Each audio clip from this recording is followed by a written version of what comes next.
അങ്ങനെ നമ്മൾ ഇന്ന് വന്നേക്കുന്നത് കട്ടപ്പന കാഞ്ചിയാറാണ്. നമ്മുടെ തോമസ് അങ്കിളിന്റെ അടുത്താണ് വന്നേക്കുന്നത്. തോമസ് അങ്കിളിനെ പറ്റി പ്രത്യേകിച്ച് പറയേണ്ട ആവശ്യമില്ല. പെപ്പർ തെക്കൻ 1ഉം പെപ്പർ തെക്കൻ 2ഉം എന്ന് കേട്ടാലേ പെട്ടെന്ന് ആൾക്കാർക്ക് പെപ്പർ തെക്കൻ നഴ്സറി ഓർമ്മ വരും.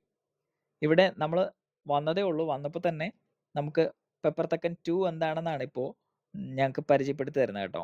അതായത് ഈ പെപ്പർ തെക്കൻ 2 എന്ന് പറയുന്നത് നമുക്ക് വ്യാവസായിക അടിസ്ഥാനത്തിൽ കൃഷി ചെയ്യുന്നവർക്ക് വളരെയധികം ഉപകാരപ്പെടുന്ന ഒന്നാണ് പെപ്പർ തെക്കൻ 2 ഇനത്തിൽപ്പെട്ടവ. അതായത് ഏകദേശം 30 സെൻറ്റിമീറ്ററോളം ഇതിൻ്റെ തിരിക്ക് നീട്ടമുണ്ട്. നല്ല ലെങ്തുള്ള തിരിയാണ് നമുക്ക് ഇവയിൽ നിന്ന് നമുക്ക് ലഭിക്കുന്നത്. അത് മാത്രവുമല്ല ഏകദേശം 150ൽ പരം മണികൾ നമുക്ക് ഓരോ തിരിയിൽ നിന്നും നമുക്ക് കിട്ടും. ഇവിടെ പ്രത്യേകിച്ച് നമ്മുടെ തോമസ് അങ്കിൾ ഉപയോഗിച്ചിരിക്കുന്നത് PVC പൈപ്പിലെ കൃഷി രീതിയാണ് കേട്ടോ. PVC പൈപ്പ്, അതുപോലെ തന്നെ GI പൈപ്പ്, പിന്നെ ഇതെല്ലാം ഞങ്ങൾക്ക് പറഞ്ഞു തരികയാണ്.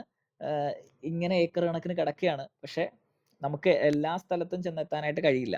ഇതിപ്പോൾ GI പൈപ്പിലാണ് തോമസ് അങ്കിൾ ചെയ്തിരിക്കുന്നത്. അതോടൊപ്പം നിങ്ങൾക്ക് കാണാനായിട്ട് കഴിയും ചട്ടികളിൽ കുറ്റിക്കുരുമുളകായിട്ട് ഇവിടെ ഒത്തിരി ചെയ്തിട്ടുണ്ട്. ഇതെല്ലാം പെപ്പർ തെക്കൻ 1ഉം ഉണ്ട്, പെപ്പർ തെക്കൻ 2ഉം ഉണ്ട്.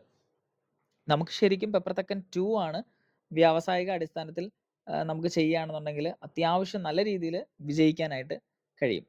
ഇത് പെപ്പർ തെക്കൻ 1 ആണ്. പെപ്പർ തെക്കൻ 1ൽ ഏകദേശം 1000ഓളം മണികൾ ഉൽപ്പാദിപ്പിക്കാനായിട്ട് കഴിയും.